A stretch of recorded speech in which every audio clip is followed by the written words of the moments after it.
I've Changed My Address by The Jam, 1977.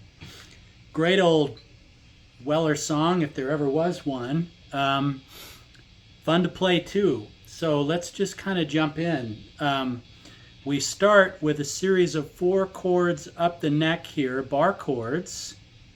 And we're going to upstroke to accent those treble strings first. Right? So bar the 5th in an E shape with your fingers, but pull off your pinky so that you've got kind of an E7 shape. And we're going to do this until we get here to the 8th fret. We're going to lift off our middle finger, but hammer it on.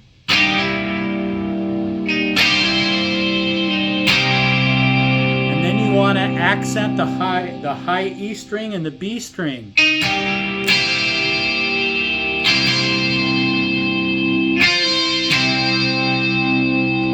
And then we come in the back side with your pinky. So once again, real slow.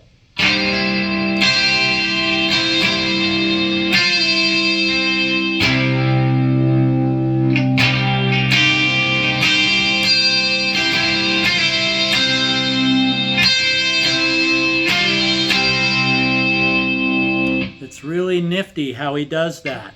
So again, hammer on at the 9th fret G string, and then the high-pitched strings. Then come in the back side G string 10th, hammer on, pull off to the D string 10th.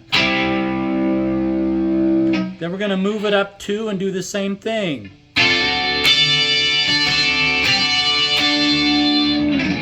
Then back down to the 5th. Then you want to kind of chime it a little bit here. Does that make sense? You don't want it to be real muddy, right? You want to... And in truth, you can chime this out in a variety of ways. But the way he does it on one of the really early recordings,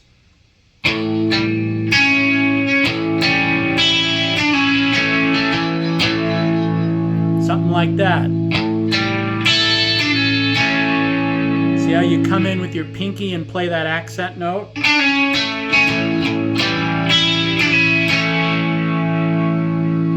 Okay, so there's your introduction. So now we're going to jump right into the verse. So what he does is he arpeggiates this shape in a variety of ways during the verses to add interest, right? He's not just going... Okay, so he's doing something, you know...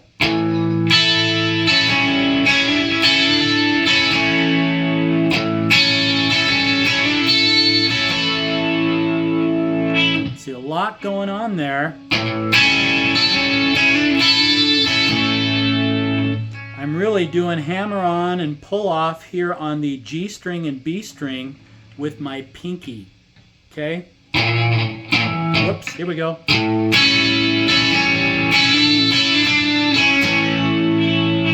Then we're going to really quickly jump down here to the 3rd.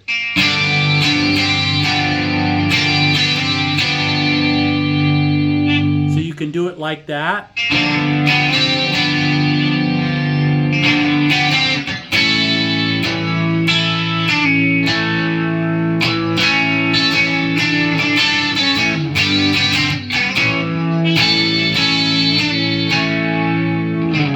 So there's your verse run, okay?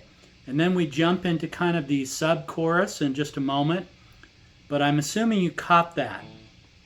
So let's just linger here again for a moment because it's kind of important if you want the song to be more interesting. So here you are at the 5th fret in the E7 shape.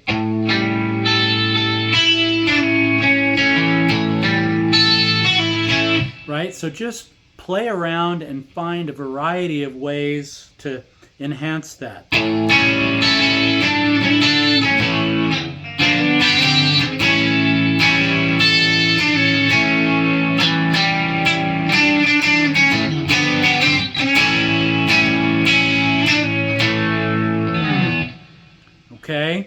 So it's kind of up to you there, but those are some of the ways that Weller plays it. Okay, so then we jump into the second part of the verse, and we're going to bar here at the second and at the fourth fret in an E minor shape. So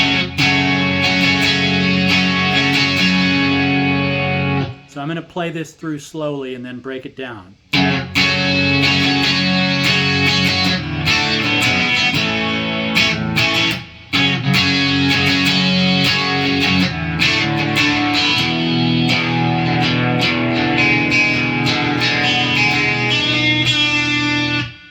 Okay, so here we are, second fret bar in an E minor shape.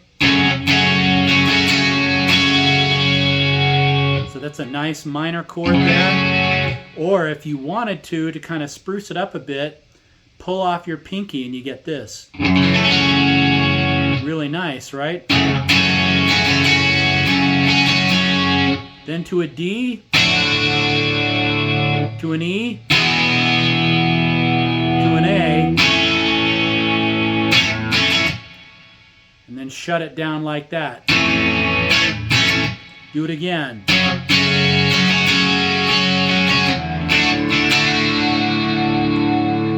Now, the second time through, you jump from the D to an E7. And the E7 is here, first fret, G string, second fret, A string. And he arpeggiates it, right? He kind of builds like this. And then he does a bend on the B string third fret to end it off. So come in with your pinky, grab that B string third fret. So again.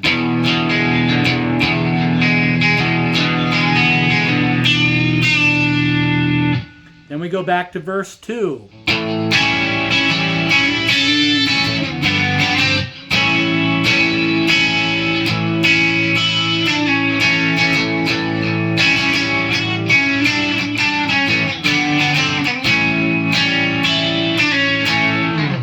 Same thing.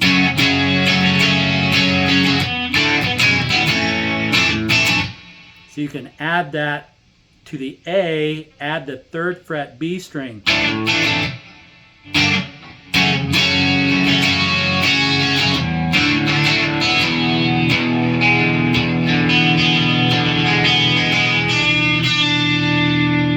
So after the second verse, now we're jumping into the chorus. Baby, baby, baby, I've changed my address. So the way we do that, we're going to do a series of these E7 shape at the 5th fret down to the 3rd. So I'm going to play it slowly and then we'll break it down.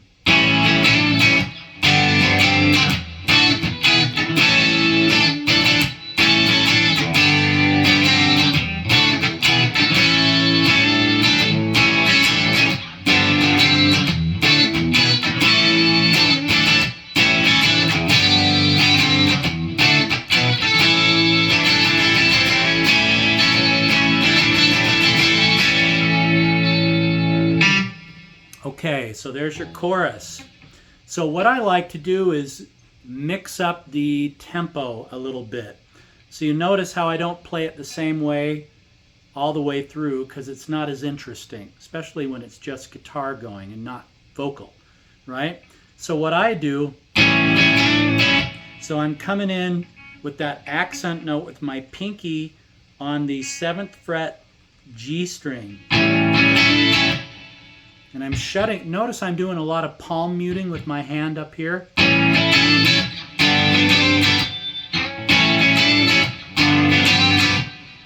Right? So it's the same shape, doing the same action at the 5th and the 3rd. And then we're doing this. So there we're barring the 5th in an A shape at the 7th. And then at the 9th, or pardon me, at the 7th, but this is at the 9th. Now you can vary up the tempo here. Notice how I do that quickly. I jump down there quickly.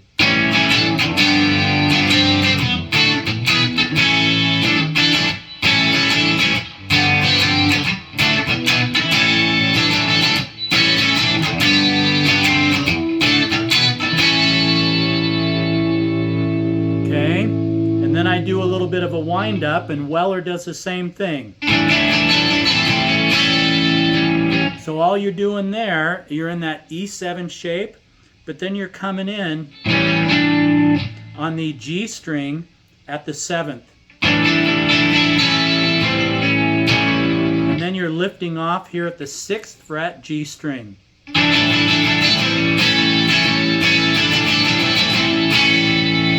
So practice that.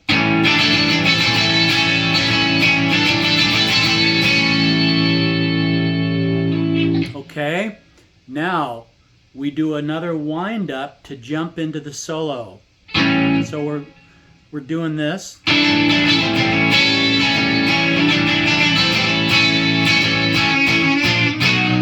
So notice, there we go, right up into the intro again. So let's do that nice and clean.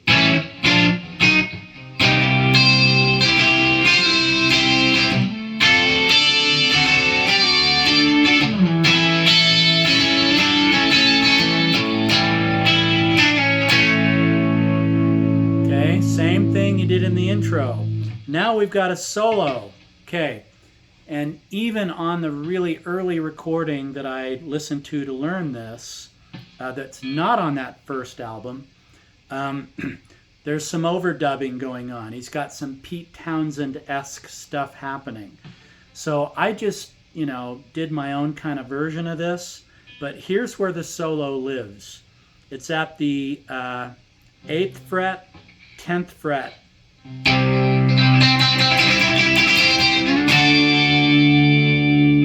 Right, so I do some quick strumming here, or you could just and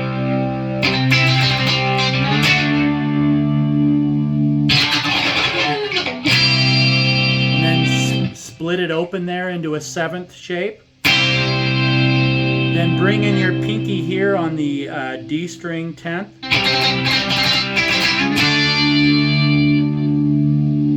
Okay, now we're going to do a nice long screech down to.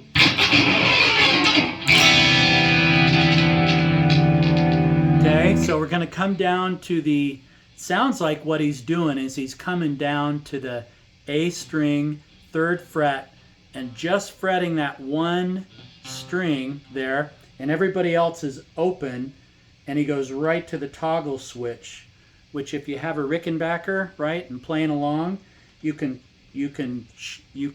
cut the circuit really rapidly. You can just kind of and then strum it a few times. Then come here to the G string 2nd.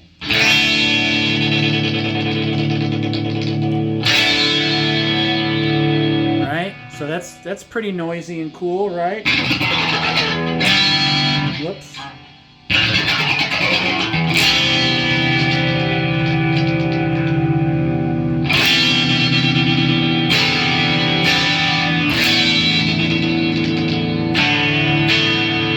I strum it a few times like that and come up and catch this quickly.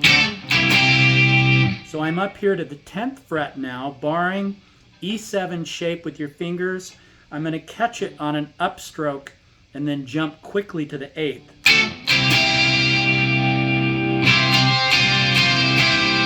So I'm coming in there with the pinky on the G string 10th.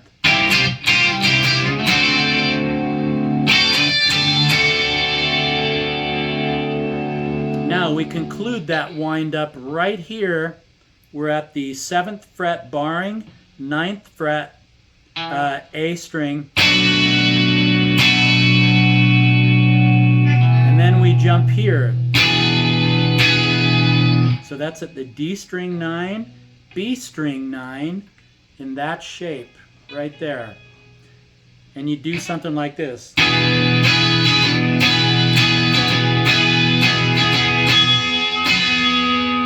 give it a nice bend, right? Then you can kind of go open there and noisy. Now the solo happens right here at the 5th fret, right? We're going to make use, and even that, we're going to make use of both the open A and the open E. Right? That's a nice, loud, raucous chord. And we're just going to do some hammer on and pull off here on the G string at the 7th.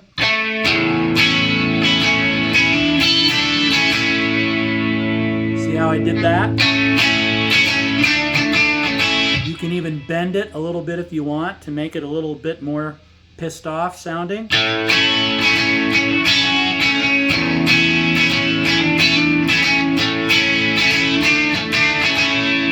Then we're going to jump down here, same shape at the 3rd.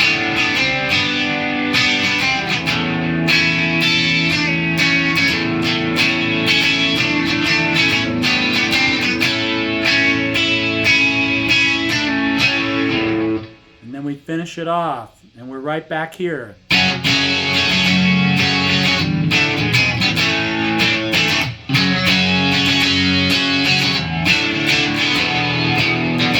So when you come down here to this E7 shape to finish off that verse, right, and you're building it up into the chorus, make sure to emphasize those bass strings first. So you're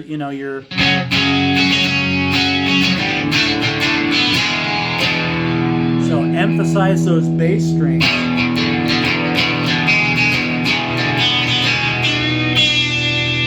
Before you jump into that bend on the B string 3rd. Then we're right back here.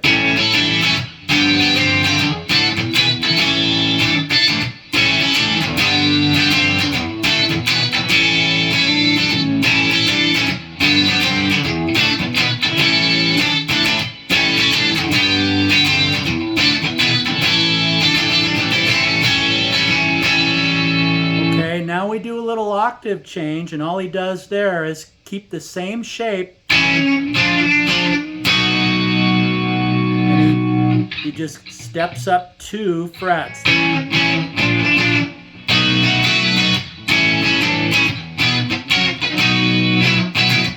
So same finger action, same fret shapes, just 2 frets up.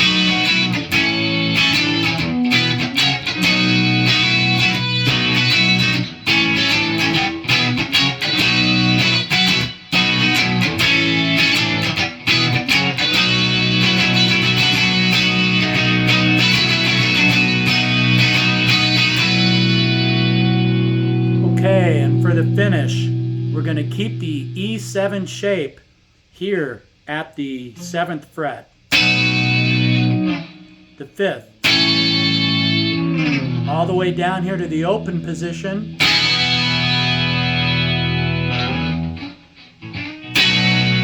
Back to the 7th.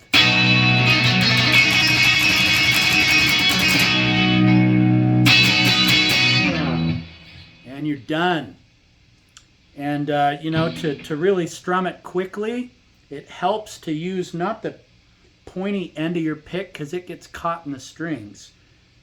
Turn your pick inward a little bit like this and use this nice slick edge here.